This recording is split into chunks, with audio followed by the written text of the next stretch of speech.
From the early 2000s post-hardcore explosion to becoming one of the most consistent and emotionally resonant bands in the scene, today's guest has lived every chapter of it. He's the voice behind Silverstein, the host of Lead Singer Syndrome, and someone who's still pushing forward while honoring the past. Coming off a massive pair of recent releases and one of the most anticipated tours of the summer on deck, this is going to be a fun one. Shane Told of Silverstein, welcome to the show, my friend. Thank you. Great intro. That was Thanks, awesome. brother. He one take that too, by the way, everybody. That was no editing on that. Good Not job. at all. Thanks, Very man. good. You may notice the hoodie. I've had this thing for 23 years, man. That's awesome. Yeah, man. It looks great. Still fits. That's It always a still win at fits. our age. So Yeah, no kidding. Because I mean, we get a little bigger, we grow beards, and start hosting podcasts. That's what we do when we get older. exactly. That's case in point, dude. Well, man, I am so stoked to have you on the show. I am so excited for the tour. Let's kind of rewind a little bit. Why don't you take me back? What first pulled you towards music, and when did it shift from interest to identity for you? When I heard Metallica, that's pretty much the truth of it. I have an older sister. She's 7 years older than me. She was very cool, and she was always listening to music in her room. So she would always she'd close her door and she'd turn it up loud and she would dance around in her room. And I was just always kind of listening at the door like the annoying little brother. And half the stuff she listened to was we're talking late 80s, just, I don't know, stuff like Tears for Fears or Depeche Mode or stuff that didn't really, I liked okay, but it didn't grab me in a certain way.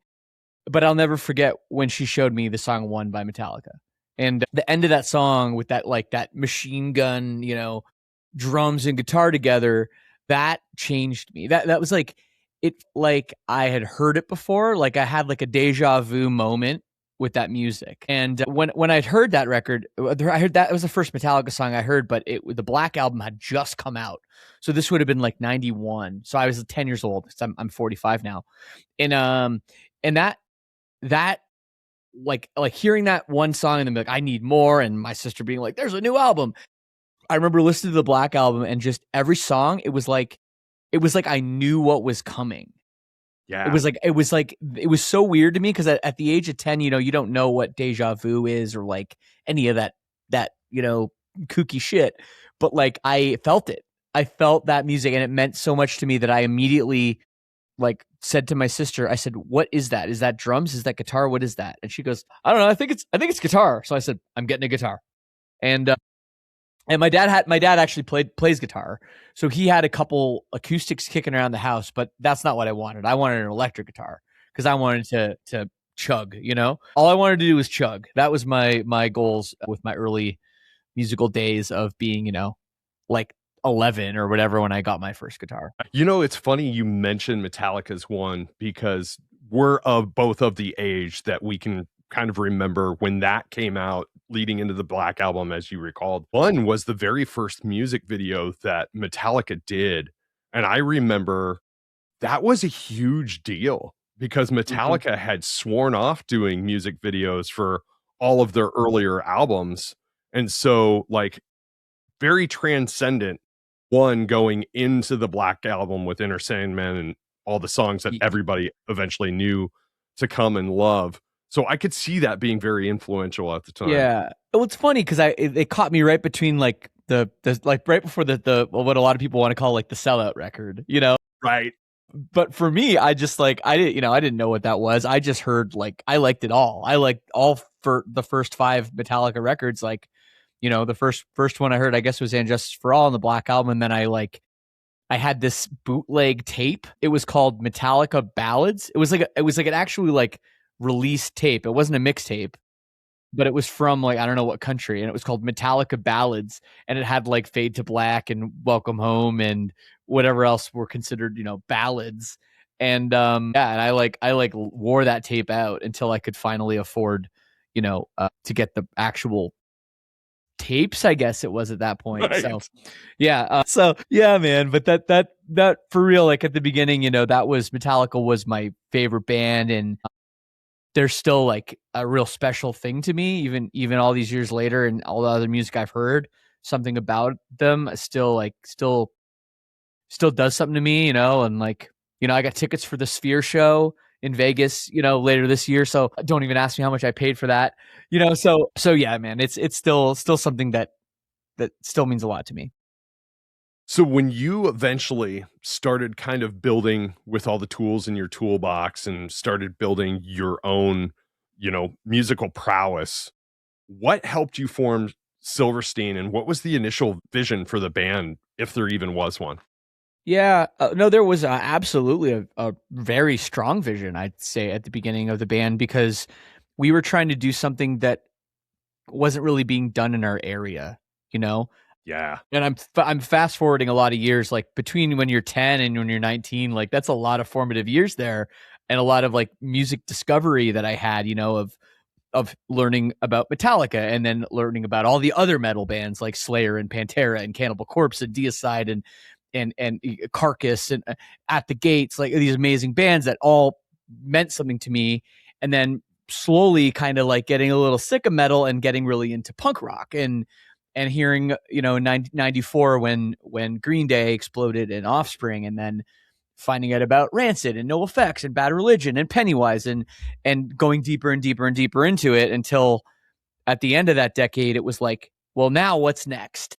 Yeah. And hearing Lifetime and Saves the Day and the Get Up Kids and those bands, like, and it's kind of just been this like trajectory of like learning about music in my youth that kind of brought me to, starting Silverstein and already playing in some other punk bands and stuff like that. But with Silverstein, really wanting to do something that was like, we want to be heavy. We want to take elements that we love about metal, but we also want to take this kind of like poppy sensibility music and sort of combine it and be able to have like really catchy choruses that are like sing-alongable, but still have these like very emotional heavy parts and some metal heavy parts too. And that was kind of what the goal was from the get-go.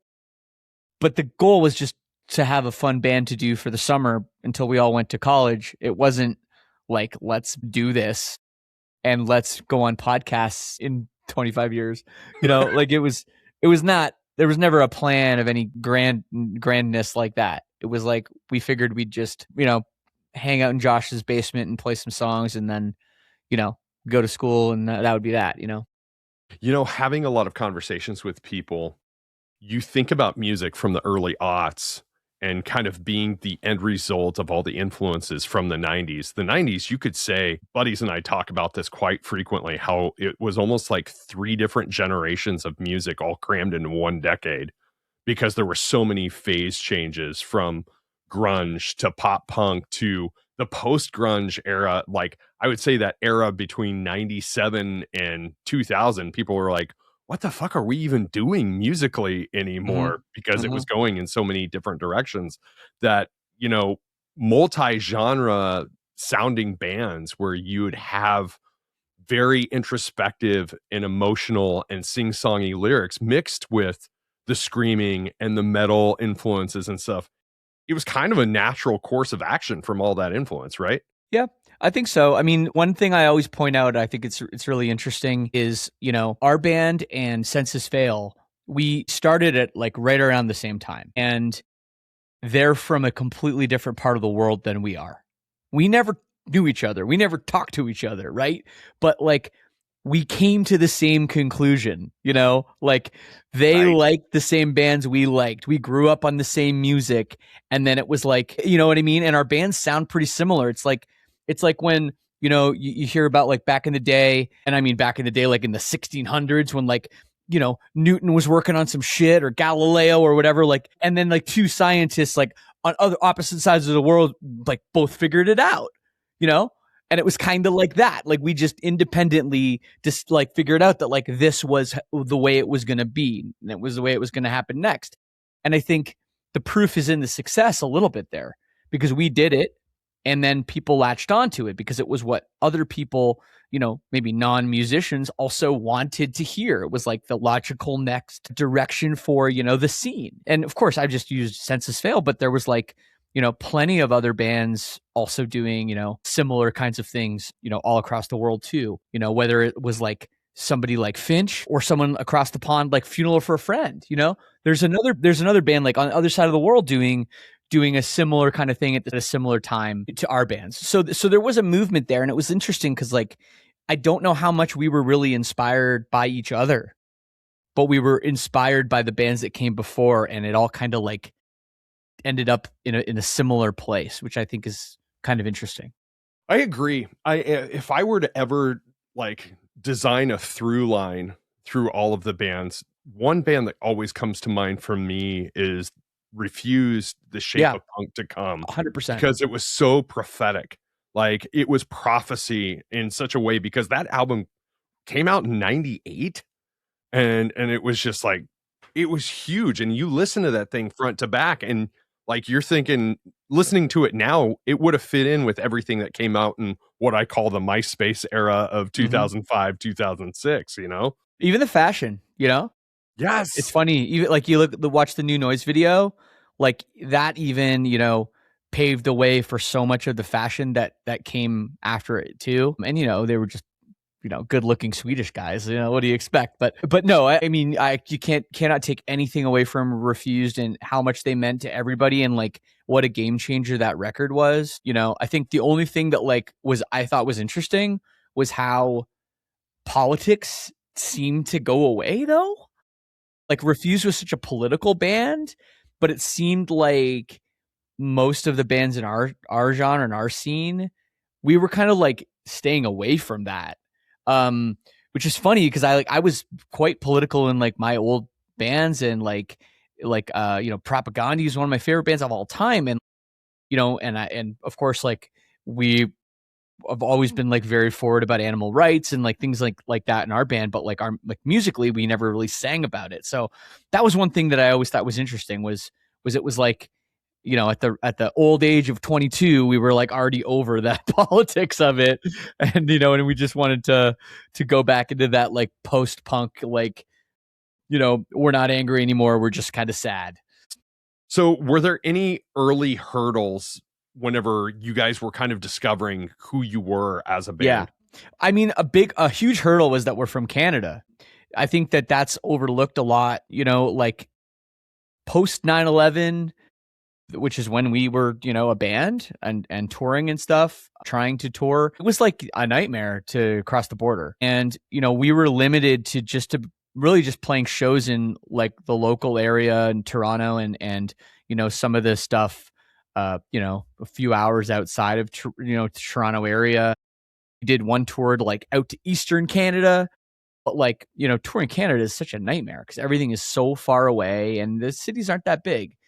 So like, I think even though we're right by the border, like we grew up like an hour from the border or not even, it was like very, very difficult for us to just get in the van and go and play a show in Buffalo, New York, or play a show in Detroit or drive to New York City or whatever. We couldn't just do that. So that was a big hurdle. And I think, until we got signed to Victory and we were able to get a little bit of money and we were able to get somebody to book us and do our visas to get across the border, that was really big. But that was definitely a huge issue, I think, and still an issue for a lot of Canadian artists. Yeah. Yeah. Although I got to say, man, as somebody that's lived in the States my entire life, specifically in the Midwest, there was nothing like Much Music. To this day, there's still nothing like Much Music. I can't tell you how much discovery I had from watching that, videos and artists that weren't being shown in the lower 48 of artists that I found, Yeah. Well, it's funny because they had a few specialized shows that would play like punk rock and stuff. But what was really interesting though was a lot of times, we're talking about the 90s when songs were longer, right? Yes. So like a lot of songs were like 4 or 5 minutes, like easily, right? So the video blocks, like, you know, for TV, they'd have certain ones. But then what would happen sometimes is you'd be at the end of a block and they'd have to squeeze something in. And then you'd have a place where they could throw in something. And that's where I heard No Effects Sticking in My Eye for the first time, was on Much Music, like, which, you know, Canadian MTV. And literally because it's like a 2-minute song and they were able to stick it at the end of a block. And there's another band from Vancouver called Gob, and they made like a whole career out of it because they had a song that was like a minute and a half, really fun, like little video called Soda. And they would just play it at the end of blocks. And, you know, because they had to fit something in there. What else? They just don't want to load it up with commercials. So they would do that. And that was like a really interesting thing that would happen. And there was a plenty of those like really short songs that got airtime and were, you know, punk rock songs that like I found out about No Effects from that. I remember going to the record store and being like, I want to buy the CD. And I like went and it was like an import and it was like $27.99, you know, and this is in 1994 or something. And I was like, fuck, I can't buy it. And I waited until I had my punch card. Like it was like buy 10, get one free, and you could get any one. So when I finally got to 10, I was like, okay, I'm going to get this like expensive ass CD. It's ridiculous. What was crazy for me when I was singing in bands at the time in the late 90s, and I was in a ska band. And, you know, I've brought this up a million times on the show. The guys in the Mad Caddies made this appearance on this great documentary called Pick It Up, Ska in the 90s. And they talk about this 6-month window of time where ska was at the top of the world. And then 6 months later, nu metal took over. And everybody, everybody that used to be in the ska was like, oh, fuck that. Ska sucks. Nu metal rules. But all of us ska guys were like, what the hell just happened? Much Music was still playing ska videos when we were like, dude, still trying to fight the good fight. And to this day, ska is still big in Canada. Like Mustard Plug, Street Light Manifesto, the Slackers, like they kill it up here, man. I'm telling you, it's still a thing, especially Quebec. And yeah, I love ska. Did you know our guitar player Josh used to be in a ska band? Did not know that. They were called Questionable Sushi. Love the name. Is that a great name? Great name for a ska band. They were a cool band, actually. That's how I met Josh. When I met Josh, he was playing guitar in that ska band. Amazing. So every ska band's name comes from an inside joke, I think. And ours was 40 Sunday because we used to sit around and drink 40s on Sunday afternoons. Sounds right. Kids, I don't think kids are drinking 40s anymore, dude. 40s were the best. You know, it's all good. You know, as a parent of teenagers now, I'm kind of comforted by that fact. The kids aren't drinking. Yeah, it's probably good. That's cool. No, man. And I know what you're talking about with the whole ska movement. And you know what I think was even the weirdest one was around the same time was the swing movement.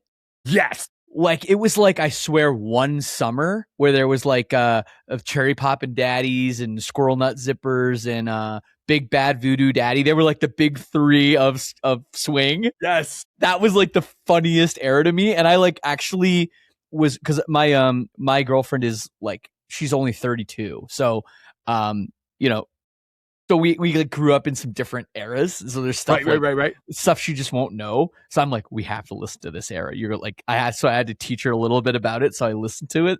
Some of the shit's pretty good. Right. I know. Like, and I think that's just kind of comes with age though, is we go back and listen to the things that we may have shit on when we were younger. And we're like, now it's like, you know what? I have a newfound appreciation for all of that. I kind of liked it. I liked it back then too. There was like a little bit of a cheesiness to it, and I mean that's part of what it is. But right. But no, I totally know what you mean about the ska.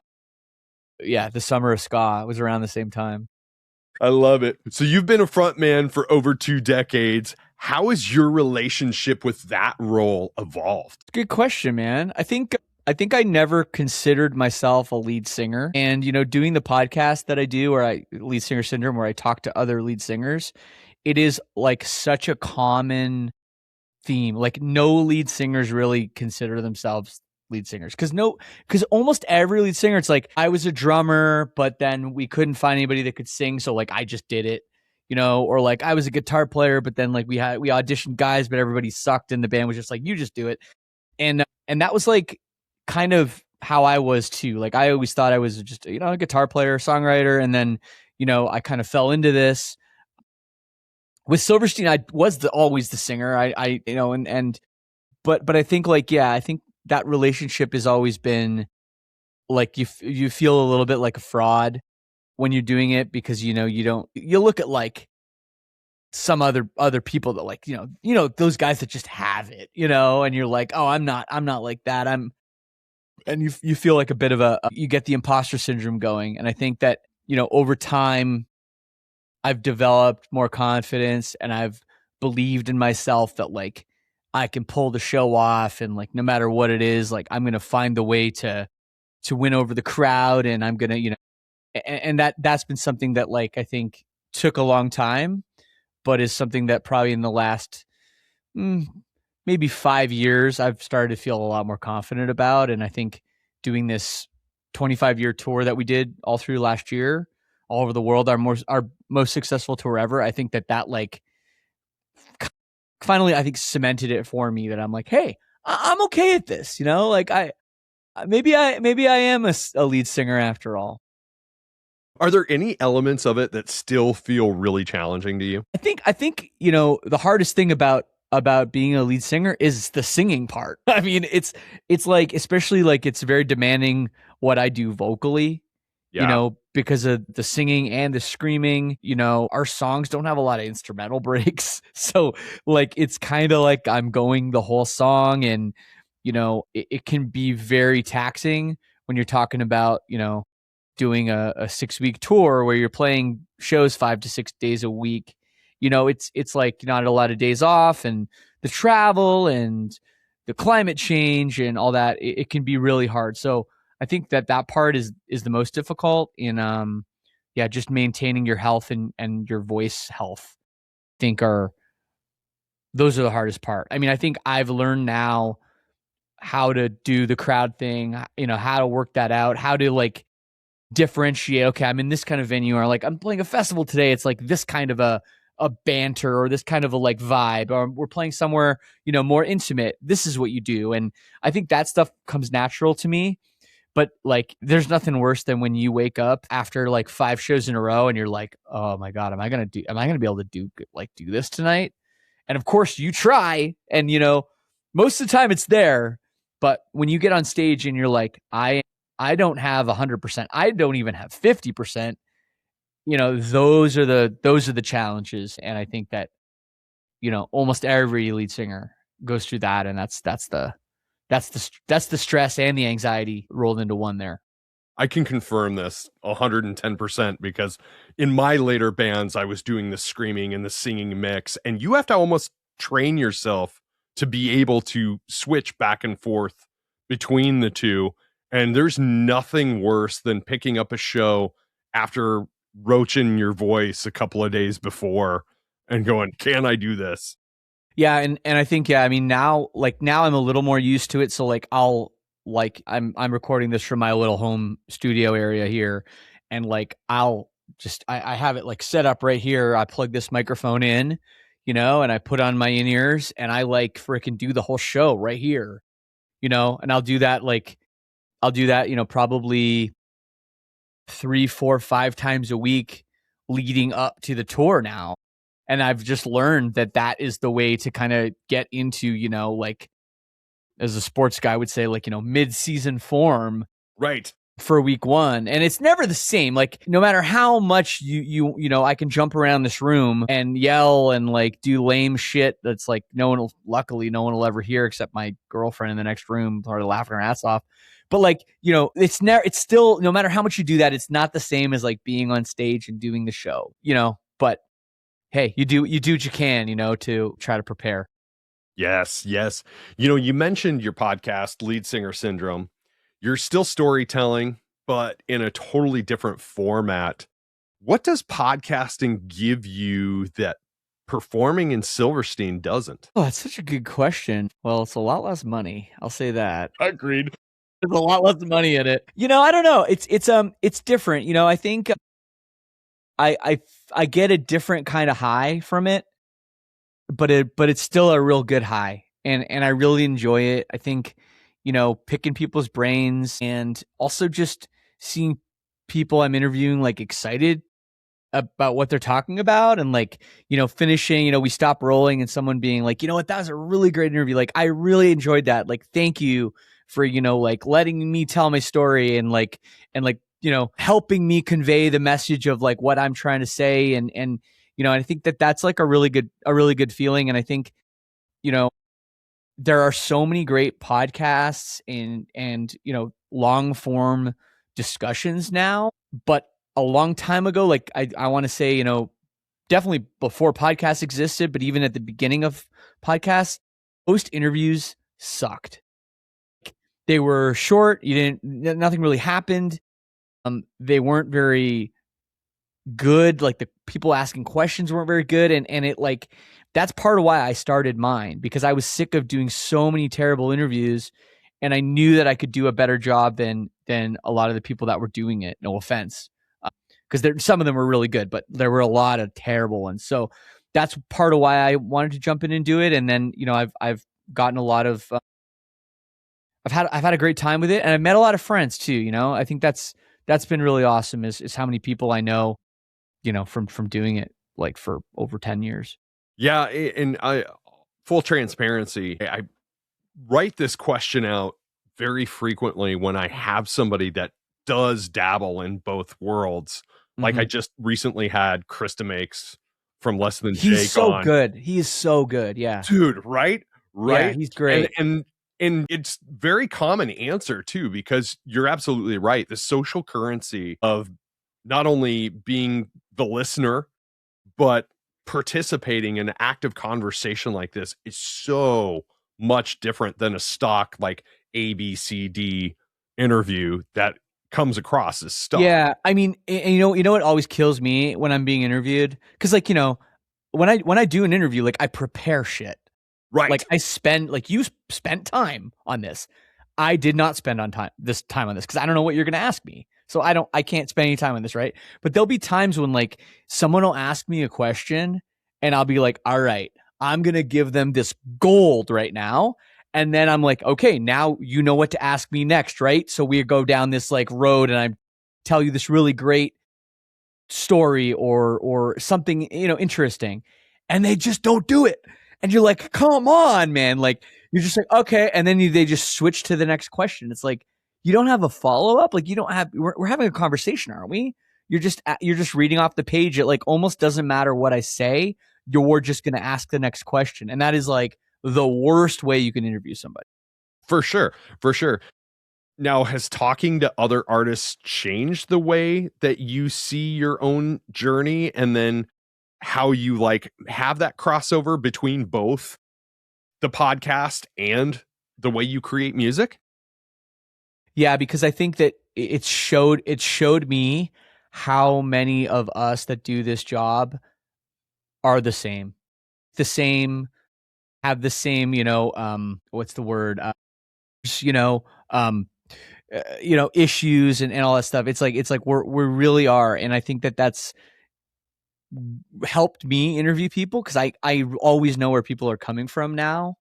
And also helped me too, as for my job, and being like, okay, like, we all have these, these tough days at the office, so to speak. And, yeah, I think that that's been a really helpful thing for me. I agree. It's almost like a vulnerability trap when you're talking with somebody and you start sharing experiences so much. At least me personally, I find myself going, okay, gotta find the resistance to keep from making this about myself, right? Because it's like, yeah, oh, that happened to me too. And then but it's all, I mean, it's your show though too, right? So, like, this is caught on the mic, not caught on the Shane. So, but I mean, there's always an element of that too. Like, I mean, I think it's your job as the interviewer to like steer the conversation where it's supposed to go, like curate the conversation. And like, you'll always have guests that'll go on too long and hijack the conversation and like start to say boring shit and going on and on and on. And you're like, I got gold on this page. I know where I'm bringing this conversation. Like, I know what my narrative is. So sometimes it's your job. Well, it's always your job to do that, to make this as interesting as it can be for the listener. Maybe this part of the interview right now is not that interesting to the listener, talking about what's interesting to the listener. But like, this is entertainment up to a point, right? So like, you have to do what you have to do to make this work for you. And if you want to edit all that last 5 minutes out, you can. Because at the end of the day, it's your show. Was there a specific conversation in your history of doing your show that really changed your perspective? Man, it's tough to pick just one, I think. I think there's been some people that I thought would have their shit more figured out than they did. And I don't want to name names, but like, there's people and you hear their records, right? And their songs, and you see them and you hear the things they say, and everything just seems so put together and perfect and like curated and like, you're like, they must have everything together. And then like, you ask them a question about something and they go, never really thought about that. And I'll be like, you've never thought? It's just like crazy. It's like some of that stuff's like crazy to me. It's like, you never thought about that? It's just like, that just naturally happened. And like, sometimes it makes me feel like both like amazed and also like disgusted at the same time when I'm like, you're just that good, or some people like are the opposite. Some people are so, tuned into it. Like I'll mention one guy that really blew my mind was the guy from the band Fiddler. And that band, their first record, it kind of sounds like shit, but like it's supposed to. Like they did that on purpose. And I like, and he talked to me about like, the vocal takes and like kind of getting like the perfect bad take. And and like hearing those kind of stuff, it's like I just love that people think about that stuff sometimes. Like all the times I've listened to Rancid and Out Come the Wolves and hear Tim Armstrong sing on that record, I'm like, okay, Jerry Finn produced this record. There's no way that that's just like what it was and that's the one take. Like that was probably so many takes to get that perfect, Right. bad take. It's like that stuff always is like so interesting to me. Yeah, same. You and I have shared a guest, and I'm sure your experience was just as good as mine was. But if I think about the inflection point of my own show, Stephen Christian, Amberlin. I've had him on twice, I think. Yes, he is such a great interview. And he is like, I get messages after I had him on my show, I would get texts from people randomly, even months later, like, man, that was such a great episode. And he like speaks so inspirationally, Yeah. It is really interesting. Like I had him on when the band like broke up for the first time, and he seemed like I think it was in the first 10 episodes I did. And and he was like so over it. It's like, I don't even know why he did it. Like, the band was over, but it was he's a great interview, great speaker. And knowing him as long as I have, he is just a genuinely nice person. Absolutely. He's just a nice guy. There's no way around it. And like, especially now when you've seen what's happened with Amberlin, with Maddie Mullins taking over and him being like, cool, go ahead. And like, I think that's a really, really big of him to understand that like the band is not just all about him. There's all the rest of the guys, they want to keep doing it. He doesn't want to. So, hey, he's still supportive. Like I think he's even still like was there when they made some like recordings. He was like still involved in some ways. It's like, that's really cool to me. I think that he's like, signed off on it. And I think that just speaks to him as a guy. Cause I met him at Furnace Fest in 2003. It was the first time I met him. And absolute sweetheart then and still a sweetheart now. 23. Jesus, man. First time I met him was 2005, playing with Story of the Year in Kansas City. And what's crazy is he came to Omaha like 6 months later. We had a great conversation in Kansas City that night. And he came to Omaha 6 months later. He identified me like just kind of in the venue and had this great conversation. He goes, yeah, I remember you from Kansas City. And I'm like, who has had that happen with somebody that's had some level of celebrity? Like, I was beside myself. I was like, Oh shit, you remembered me. I would have never expected that. It's because he doesn't drink every day like most of us.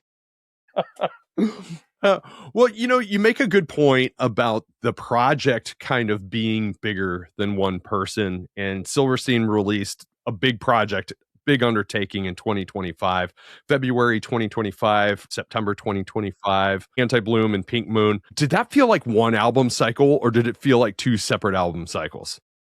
It's been kind of one big long day, really. Yeah, it's when we went in to make that record, and I say record because it was done as one record. Like we went into the studio, we had a lot of songs, but we were only going to make one record. Like the idea was just, I think we called it LP 11. Actually, here I'll show you something real quick. 1 second. This is My God. This is the board from the studio. So this is all the songs that we recorded. And you can see it's a lot of songs, and then you can see the ones that didn't make the cut. And yeah, and see it was just Silverstein LP 11. That's what we called it. So we went in, and these were the songs, and we had a bit of a predicament because we had so many songs that we liked. And as you know, like when you do a record, typically it's like 12 songs, not really longer than that. So when we had like 25, it was like we realized that we were going to have to cut more than half the songs. And then these songs were like done. Like they weren't like we had already scrapped the ones that we didn't like. These were like 25 songs that we liked. So that's when we kind of went through them, and we had a lot of arguments, about like songs. And there was a few that like I just could not see us cutting. Like I just could not see it. So our drummer had the idea to make 2 records. So we did. And I love it. And I mean, it did work out nicely because it kind of, kept the focus on us, on 2025, 25th anniversary. We were touring all year, headlining. It was like, this is the perfect way to like, put out songs, release a record, put out more songs, release another record, and kind of just keep the singles going, the whole year, rather than like so much of the time it's like you release 3-4 singles, a record, and then it's like over. And this was a great way to not have that happen. And I think both records came out awesome too. So yeah, really happy. And like you saw, we still have some songs that who knows, maybe they'll see the light of day. Some of them are really good. So yes. Well, the thing is like recording that many songs in one stroke, the album still flows with a real emotional intention. Like they were intended to all flow together. And like, was that deliberate? Was there some thread of storytelling going throughout the whole thing?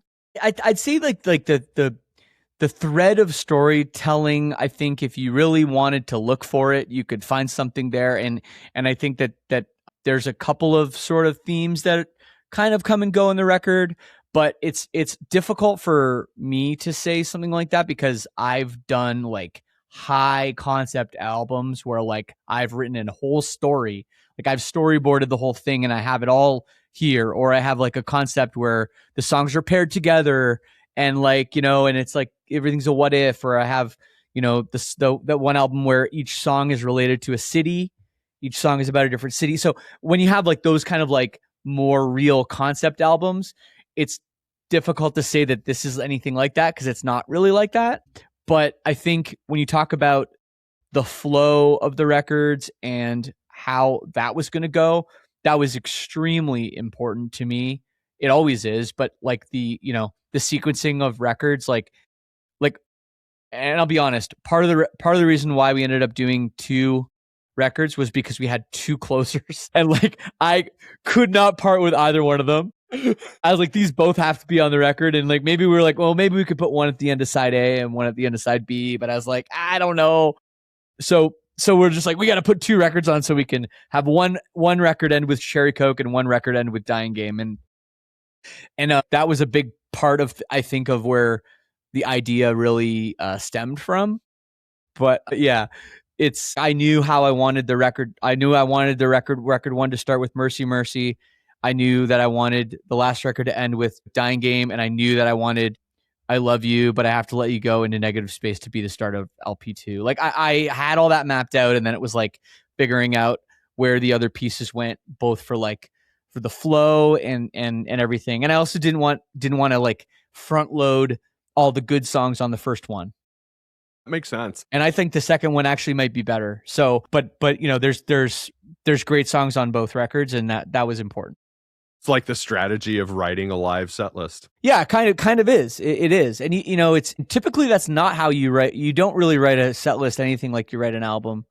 Right. Because like when you talk about sequencing, because albums are almost always front loaded, and they have certain like, you always, people expect a certain song to be kind of at the end. I think that's typical of records, at least in our genre. But yeah, but it is different when you're doing two records like this, and they're coming out at different times and everything, and you're releasing singles as well. Makes a lot of sense. And now, speaking about set lists, the part where everybody's excited for is summer 2026. Yeah. Camp Screamo Tour with Story of the Year feels like a perfect match. Yeah, Why was now the right time? Well, it could have been 5, 10, 15, 20 years ago. We could have done it, but we never did. And it's so weird because we have known those guys for about 20 years, I think. We did a very short European run with them. I want to say like we did like 7 shows or something in Europe with them. I want to say it was like 2006 maybe. And right away, me and Dan hit it off, and we have been really good friends ever since. Like, I love that guy. We've done kind of one-off festival shows like all over the world, and it's always like every time we just find each other, and and it's like no time has passed. We're just Shane and Dan, we're back. It's pretty cool, and I the way this tour shook out was kind of interesting too, because we finished our tour in December. And we didn't want to headline again, like so soon. So we were trying to find another band that would take us out, which can be difficult, to find the right tour to support. And I guess Story of the Year was kind of in the same boat. So I just hit up Dan and was like, hey, what do you think? Should we just go out together this summer? And he's like, dude, I think it makes a lot of sense. It's about time. I think our fans would love it. Like, let's coordinate. And that was like 2 months ago, and here we are. Great, dude. I was just talking with Josh, and I think there's kind of a similar sentiment with you guys as well. More recent material clicking with audiences, almost like your OG material did. Like, Story of the Year in particular, it's talking about the Falling to Pieces album. All of a sudden, people are kind of finding a similar relationship with that as they did with Page Avenue.